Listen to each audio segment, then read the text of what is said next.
Hi, good evening. Sorry, just let me finish something up. Okay. No Freedmen, no women votes. Oh, and no Indians. All right. Tonight we're going to talk about Hamilton in a hip hop way. No, this is not Carmen the Hip Opera, if you're old enough to remember that epic. This is Hamilton, I think 2016 when they did this movie, but I think it was in theater in the literal theaters in 2015. I'm going to bring on the culprit tonight. You know him from all his epic picks. I won't name them right now. But Vic, sir, how are you doing? And for those who were wondering what I was doing, Hamilton with my ink pen, because I am a consummate geek and nerd, and I used to grow up writing with quill pens and everything like that. Yes, I am a geek. But Vic, sir, how are you doing? I'm doing fantastic. Now, it was very interesting that you picked this movie, Vic, before we bring in our other co-host. And as somebody told me, it's guys versus girls tonight. Hopefully, it's 1787 where they have no say. But it's very interesting that you picked this movie because you too have 15 different jobs like Alexander Hamilton. So it's very apropos that you would pick this film.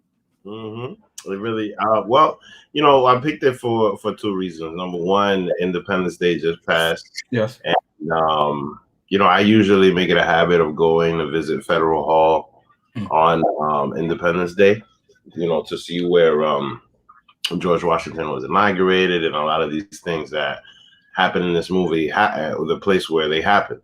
And the other reason is because like a lot of that history gets overlooked and forgotten about, and especially when it comes to like the physical locations. Therefore, and the other thing is just that it's musical month. This is a very, very, very popular play, and it's something that literally just took over New York. And when it was here, and it's something that's been recreated in other cities with other actors. I haven't seen a play turn into a movie since Cats. Honestly, I haven't seen that happen. I could be wrong, but I haven't seen that happen since Cats. So, Vic, hold on. I'm sorry. Vic, ladies and gentlemen, took my 1787 comment literally to heart. But we have two other co-hosts that we need to bring in here, and I've been beaten behind the scenes for talking too long. So let me bring in E Boogie. E Boogie, how are you doing tonight, man? I'm doing great. How are you? I'm doing well. Vic? Fantastic. How you doing? I'm doing great. Thanks for picking this movie. You're welcome. I'm sorry. And tonight, filling in 4 glasses, we have the lady behind the glasses tonight. See the superior. See how are you doing? Hi. Pleasure to be here. Yes. Now, this is Vic's pick, as I teased earlier. I'm going to read the synopsis. I offer the first go to Vic since it is his pick, and that's our tradition. And we're always talking about tradition and everything like that. But great points that Vic brought up as far as location and seeing in the real world where things actually happen, historically speaking. It's not as if these things don't still exist, right? At least the landmarks. But this movie is Hamilton. It's the movie version of the theatrical musical. Done on stage, obviously. But this is the life and exploits of Alexander Hamilton, as detailed in this musical, which shares the same name. It seems short and sweet, but essentially it is the life and exploits of Alexander Hamilton, done in a hip hop aesthetic, you could say, with some classical musical tones in it. But Vic, I cede the floor to you if you would like to go first. Okay. Well, today was the first time that I ever saw this because I always kept putting it off for the simple fact that my fiance and I were constantly trying to find time to sit down and watch it together. So I just kept holding it off to just watch it with her. But, I picked the movie and now too late, honey. Sorry if you're watching. Love you. Anyway, I really like this movie. This shit was great. I'm in a history buff. Like I really like the stuff about the Revolutionary War and the Civil War and things that have to happen with a lot of the history that goes down with this country, because it leads to basically the situation that we're in now, especially politically. I really, really, really like their interpretation of this because, in a sense, they kind of like They kind of like dumbed it down to the point where everybody can understand. And it was incredibly entertaining, especially, you know, like all the parts where they were having conversations about laws that were going to be taking place and how money was going to be being spent. And I just found the whole thing to be incredible. Like, I'm down to watch it again. And mind you, the music was awesome. It was just music. Everybody just kept singing, and everybody had pipes. Everybody had pipes. It was very, very entertaining. I really, really liked it. Like, I will definitely watch it again. The one thing that I do regret is not paying the $700 to go see it. I mean, because when it was here, we was just like, you know what, that's too much. But now I get it. I wish I was there in person. I wish I had gone to go see it when we had the opportunity. It was just overly expensive, but I get why it was overly expensive, because wow, very, very great show. Very great show. I could say more, but Okay. Ladies, would either of you like to go first or next, rather? Excuse me. I'll go. So as you know, Chris won't be on tonight's episode. He asked me to step in for him. And because of that great honor, I thought I'd fill in properly. Oh, okay. And do this.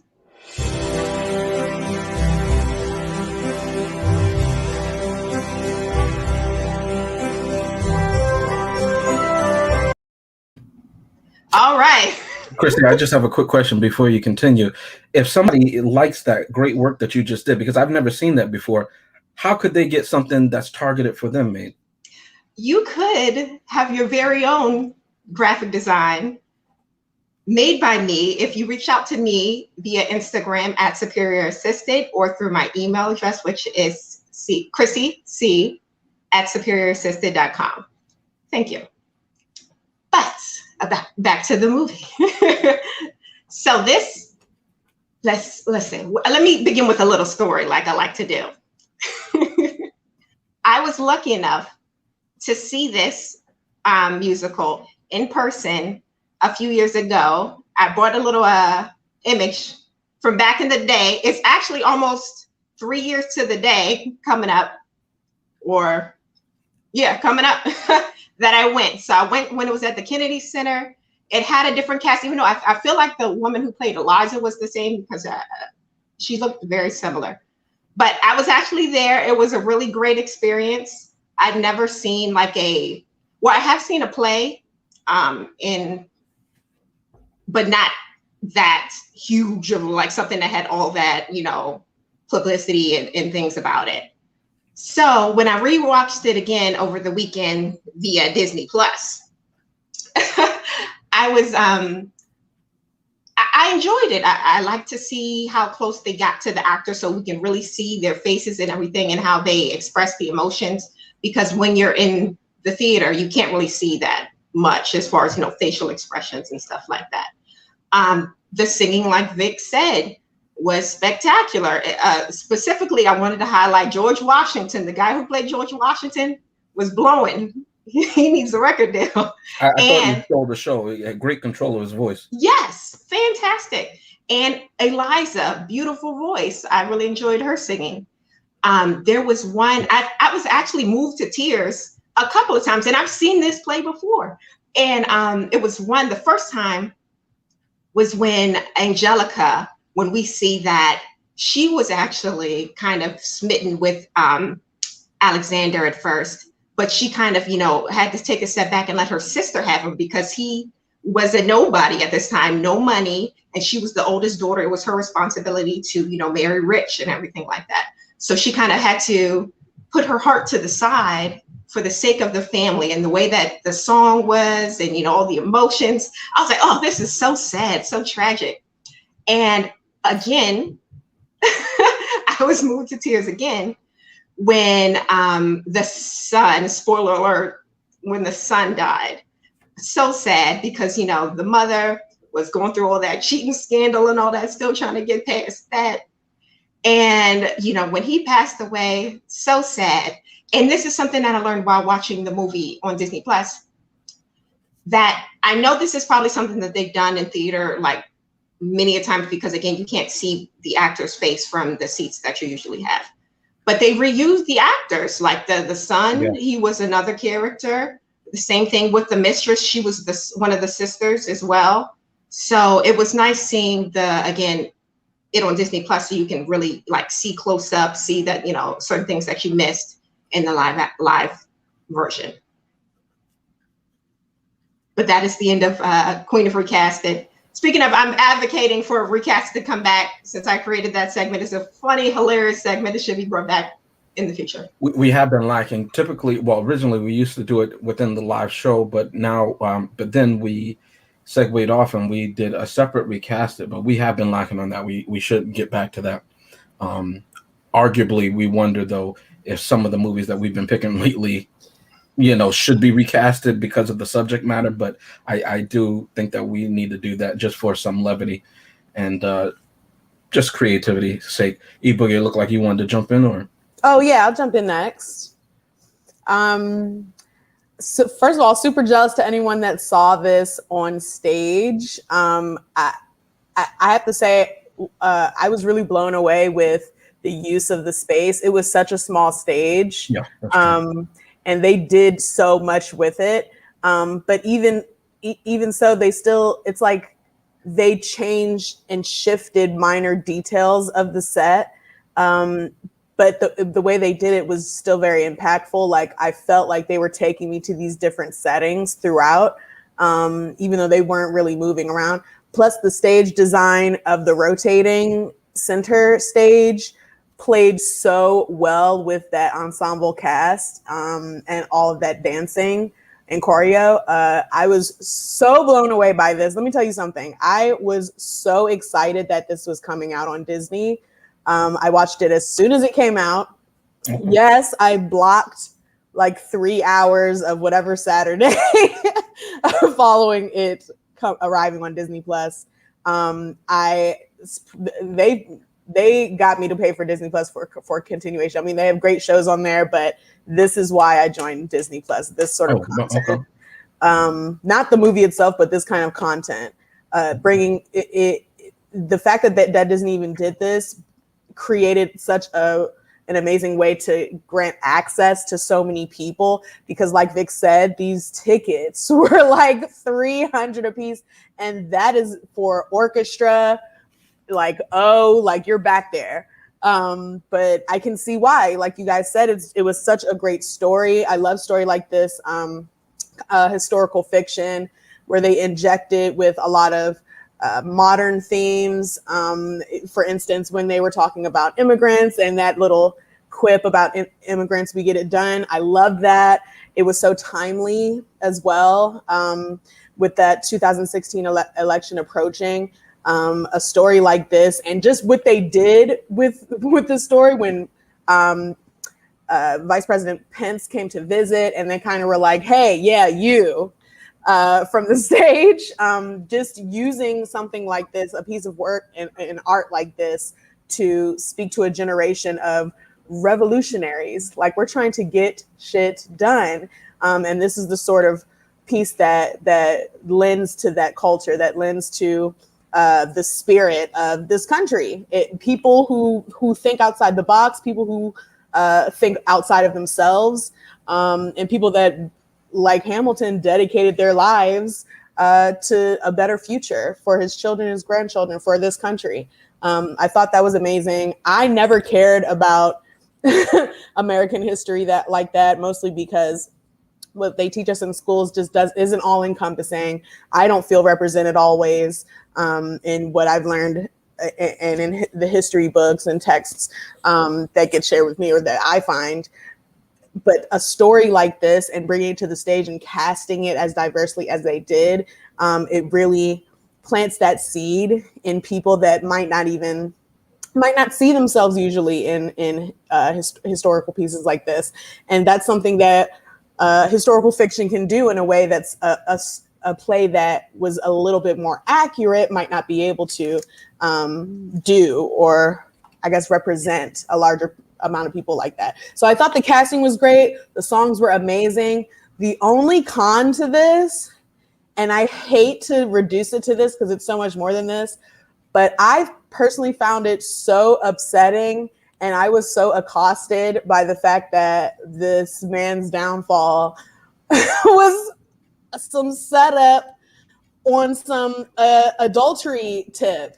Like, it's just like, that's the oldest trick in the game. And if you know anything about the civil rights movement, and like if you're familiar with some of the stories from that time, it's like that's what they do to political leaders that are like speaking out on these things. It's like we indoctrinate them into sainthood without really taking a look at their personal affairs and their lives. And you know, maybe it doesn't impact what they do and the power of what they do and the influence, but it's like, I don't want, it's kind of like what we went through with Bill Clinton, you know, like, I don't want to hear that stuff. Like, that makes me not want you in the office. Ew. But at the same time, it has nothing to do with it. So it was just crazy. And I just really was disappointed in him, if I can be frank. I was really disappointed in him. And it sucks. Yes. I agree. Very disappointed. Yeah, man. It was just like, what? And then when everything came out and the Reynolds papers were written and they were published and everybody's running to the newspaper stands like TMZ, and Thomas Jefferson and them are all laughing and like, oh my God, this is so salacious. And like the wife and him have a moment, and then the son dies. It's really bad between them still. The son dies. They go to his funeral, and then they're like, okay. And then she holds his hand and everything feels serene for a moment. And you're just like, oh, wow. Like, they're about to move forward. And then everybody's like, forgiveness. And I'm like, no, I don't want to hear that. I'm good. Like, hi. I'm like, I wonder how much time really passed, like in reality. And you know, kudos to her for like, you know, having the strength to be like, nah, this ain't cool. She was burning letters and all of that. So yeah, that was really disappointing, but it's almost like, yeah, like, what did I expect? You know, that's it. That's a wrap. All right. Wonderful. That's my new rap thing. A lot of you, I think all of you, have said something that I had written down, or at least with my thoughts while I was taking notes. You'll notice I do that a lot on this show. I don't really have best of, worst of in this. I have pros, and then I have questions. Okay, and I'll label them as such, right? Chrissy's smiling because earlier we were talking about this thing in reference to another work that he did, but I'm gonna go in a different direction, having watched the whole thing. But I stand by the conversation that Chrissy and I had, and she understands where I'm going on that. I too agree with, I think Chrissy said it, King George III, Jonathan Groff, if I'm pronouncing his last name. That actor did a great job, and arguably I think he stole the show. He had, I think, maybe 2 or 3 numbers in this musical, and it's 2 hours and 44 minutes. I don't do that to be funny, but to say that it's a long, long time. And there are, when I tell you, this had more songs than any musical I've ever seen in my life. There's not a bit of regular dialogue in this thing, except in the very, very beginning, when they say, you know, might say, hey, pass me that cup. But everything is done in song, literally. So again, another one of the points that I'd like to bring up is salute to the cast for their talent, their memorization, because again, to go for 2 hours and let's say 40 minutes, because the credits are however long they are, nonstop, to remember your cues, to remember where you're supposed to be engaged, because it is one stage. It's not like they changed the set. They just moved some tables around or some chairs or whatever like that, or rearranged them for you to remember all of that. Seamless. Now, maybe they edited, but I didn't see the play. Chrissy can speak on this. She saw it. I can't remember if E-Boogie said she saw it, but no, she wanted to, right? But, you know, for them not to, other than the intermission, which arguably they must have been sweating, you know, change out your 18th century gear, you know, but that's a lot of work, and that's very, very hard. And I always will salute the craft, because I know a lot of work goes into it. So I hit like 3 or 4 different things. I'm going to say this, like Vic said, I'm a history guy. I love history more than my geekiness. I love history. When I was a child, I wanted to be an archaeologist. That's my thing. That's my passion, right? So a lot of this I already knew.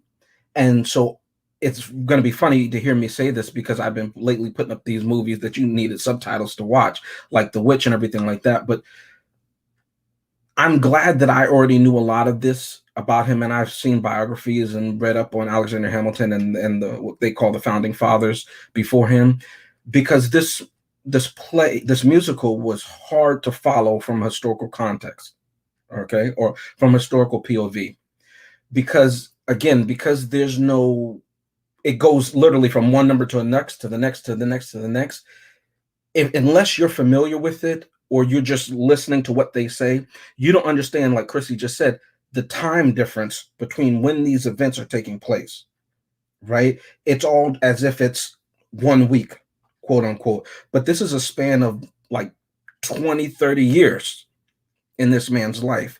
And so I was glad that I had the back knowledge to understand what's going on and what portion of his life they were referring to at this point. I like how, and you'll see this oftentimes in the overture musicals, they will outline different people's cues for the audience and what's to be expected and everything like that. And they did this. Aaron Burr did this. That was his portion of his number in the overture when the musical started. So they alluded to how this will end with him shooting, obviously, Alexander Hamilton. If you didn't know that, though, it's a very popular thing in the US to hear who shot Alexander Hamilton.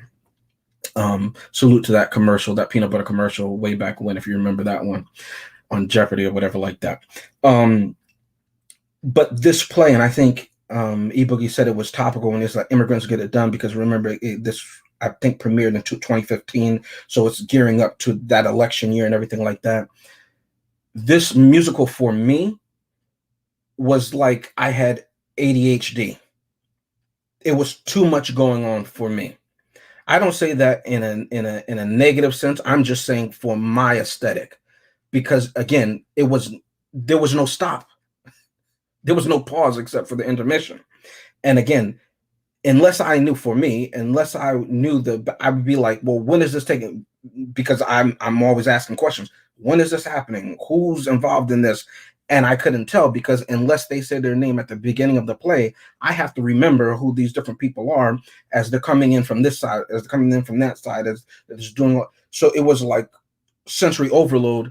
And then with the modern, not quips, but the modern wink to the audience, and as they did to Pence, as E Boogie said, and called him out to his face, this is made for a modern audience. Now, here's to the question. Who is this? And I'll get more into this in my final thoughts. Chrissy, give me the timer. I'm on minute 4. Well past it, but continue. Am I well past it? I don't know. No. You're actually right there. Okay. Good job. My question is mainly, and again, I'll get back to this in my final thought. Who is this play's target audience? Chrissy didn't say the number that she paid for it. That's none of my business. Vic mentioned that the tickets were going on sale, because I don't need to know how much she put down for it, right?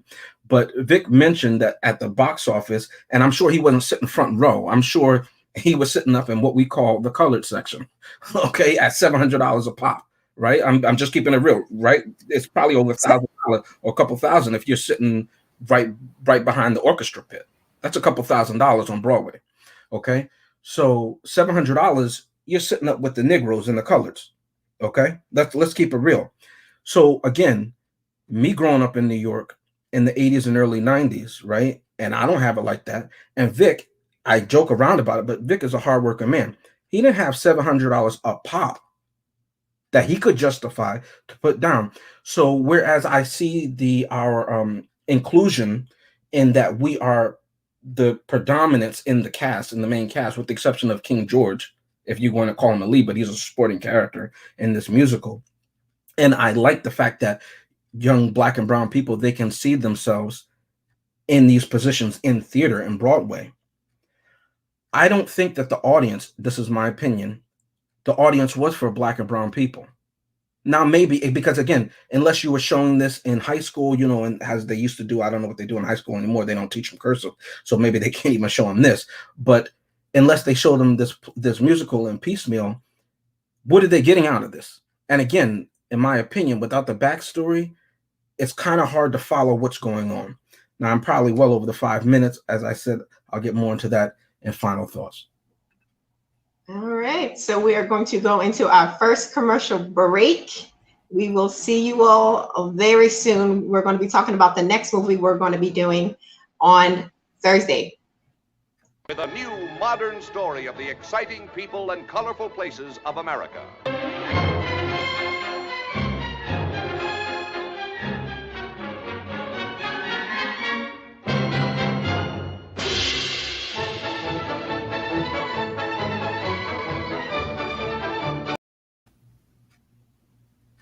All right, and we're back.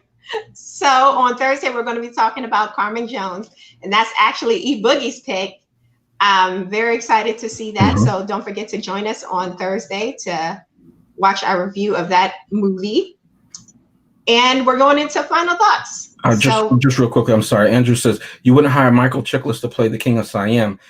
I counter that with saying that Yul Brynner, a white man, played the King of Siam. So why not Michael Chiklis against that argument? Was Yul Brynner was he like Greek? I know he was like spicy white. He was from the Balkans or something like that. Okay. Yeah. Okay. Or whatever they called it back when he was born, you know. It was spicy white back then too. Well, back then he wasn't white. Back then he wouldn't have been considered white, so maybe that's how they got away with it. White as a overall is a new term that you see in the 70s when we started to move out to the quote unquote nicer areas. What predates white? What predates white? I think like your white country, originally was country only like the British, France, or Northern France rather, and Denmark and Germany. Italians were never considered white until the 40s. I think 47. I meant as a nickname in the United States. Incorrect. We should continue. Let's continue to final thoughts. Yeah. So Vic, you went first opening. So would you like to go first in final thoughts? Okay. Well, number one, I love the part where George Washington decided to step down. I really, really, really like that part because that action in history is something that consistently comes back. It's something that was one of the most incredible things that he could have ever done, because it didn't set term limits at the time, because FDR just went above and beyond with that. But at the same time, what it did is that it kind of set a precedent, and it also set kind of like an honorable rule. And it's one of the first things in this country's history to show that this is not a monarchy. This is an idea to actually have the people run this. And it's an idea that's spread across the world, and something that we pretty much live in now. I mean, now, unfortunately, in this country, we live in a space where people value what's fake over what's real a lot more. And that's really because of lack of education. That's the wrong choice of words. It's just lack of information, above all else, right? And now a movie like this or a play like this, I feel that it will open up the floodgates. I mean, I think I made the wrong choice of words earlier by saying that it dumbed it down like an iPhone. But the thing is just that, like, it'll take something complicated and simplified it in a way where it's entertaining and people can be a little bit more curious, and then go online and then research it and then want to learn a little bit more. Because clearly this is not the full story of Alexander Hamilton, right? Now, at the same time, like, there were key points that they were mentioning about, like, people that are buried in Trinity Church. Because when you walk by Trinity Church, you can see his gravesite, like, and you can see his where he's buried, which is something that's really cool to have. I mean, and then other than that, like, as a New Yorker, when you see these monuments and you see these things and you know the story and you hear these things consistently being repeated, you start to just appreciate what was done, even though clearly it wasn't done for me. But I'm reaping the benefits now. You know what I mean? And now we live in a space where basically we're all nothing but a bunch of social security numbers. And if you want to pay to play in this country, that's what you got to do. You make money, you pay into the country, and it's as simple as that. All the other bullshit is bullshit. But what do I like? I liked everything about this movie. I thought it was great. You know, I mentioned those little things right there, but I like just about more than anything, the whole thing about just dumbing it down and making it simple so that people can go and get this information and just learn a little bit more about what makes this place work. Yeah, I have a lot more to say, but I'm going to leave it at that. So thumbs up or thumbs down? Thumbs up, clearly. Yeah, I'm sorry. Sorry. Yeah, thumbs up. Yeah, all the way. So I'll go ahead and go next. Couple things that I didn't mention earlier was, what was his name? King George or whoever it was, that the guy in the play. Mm-hmm. I enjoyed his songs too. He was funny when he came on, you know, nice comedy relief. I thought he did a great job. I will say, much like, you know, James mentioned earlier, it did run long for me. Like, it definitely ran kind of long. But even in the live action, I remember but I think that's like the nature of these musicals and plays, because I saw Hamlet at the Kennedy Center, I think in 2019, I want to say. And that was super duper long too. And you didn't even have the benefit of the music to kind of like, you know, speed things along. So with everything. That shit is no joke, but I see it.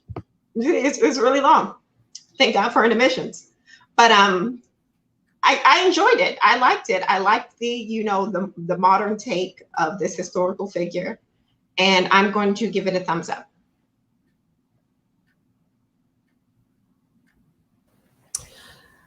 This movie / stage to film production translated better than any other stage to play production I've seen, partially due to the high standard and quality of the production and the directing of the actual cameras. As See the Superior said, we got a lot of good close-ups, and we got to catch details like the ensemble dancing in the background of certain sets and scenes.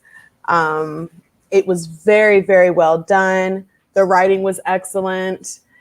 Everyone, the thing I like the most about this is that even though it was such a large cast, the solos were spread pretty evenly. And that made me feel good. I felt like I got a lot of great character development for everyone, including supporting roles like Angelica, even George Washington, Thomas Jefferson. And to be frank, I wanted really badly to hate Aaron Burr. Aaron Burr. I wanted to hate him, but his character felt real to me. It felt like someone that I've known, and how he felt and how he went about his political career wasn't wrong. It was very intentional, and he was playing a game that a lot of us do end up having to play, especially politicians. And this play didn't vilify him for that, and I appreciated that. It showed how complicated the dynamic was. Well, the dynamic was between, or the duality between, the two belief systems that Burr and Hamilton held, in a way that didn't give me personal inner conflict to root for either of them or both. And so with that, I want to give this film a thumbs up. I start my portion by giving a shout out to Miss Elena, who watched our show. I thank you so much for your view, but also I'm grateful that you enjoyed that episode we did on The Little Mermaid. We're going to be continuing on Disney. If you have other Disney favorites, please, by all means, watch it. But Miss Elena, I say hello to you. Chrissy, earlier, she said that she was moved to tears while watching this musical. I, too, was as well. There was so much. Chrissy knows where this is going. There were so many songs in this. I had to pause it several times. I took like 4 intermissions. it was overload for me. Okay, so I'm just gonna say that. What E Boogie said, it reminded me of another rivalry. When she mentioned Aaron Burr and Alexander Hamilton between Amadeus and Salieri. If you've ever seen the movie Amadeus, they go into that and they detail that professional rivalry that they had, and arguably one is posited as the more gifted, and the other one is in the shadow constantly. And that's almost how this musical portrayed Aaron Burr when it came to his relationship to Alexander Hamilton. Even the quips that he would say to him in the different numbers, he repeated a lot of them, meaning that it was constantly on his mind and constantly playing until it crescendoed in the final act of the musical. Again, I question who the target audience of this is at $700 a pop. That doesn't mean that it shouldn't have been made, in my opinion. But again, I don't think it's for the people who come from the neighborhoods that I do, right? And that's not the fault of Lin-Manuel Miranda. Salute to him for being able to get it done, right?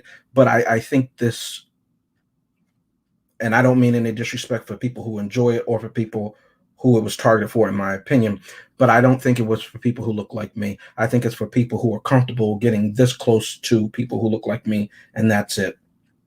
Who then go back to Jersey or they go back to the upper whatever side, you know what I mean? But I don't think it was made for us because, again, growing up, we would always have to be these people because, as E Boogie said, we were never depicted as these people. So we would play these different parts all the time. So for us, it's nothing new. It's nothing fresh. So why would it become the big hit of Broadway when we've been doing it forever? You understand what I'm saying?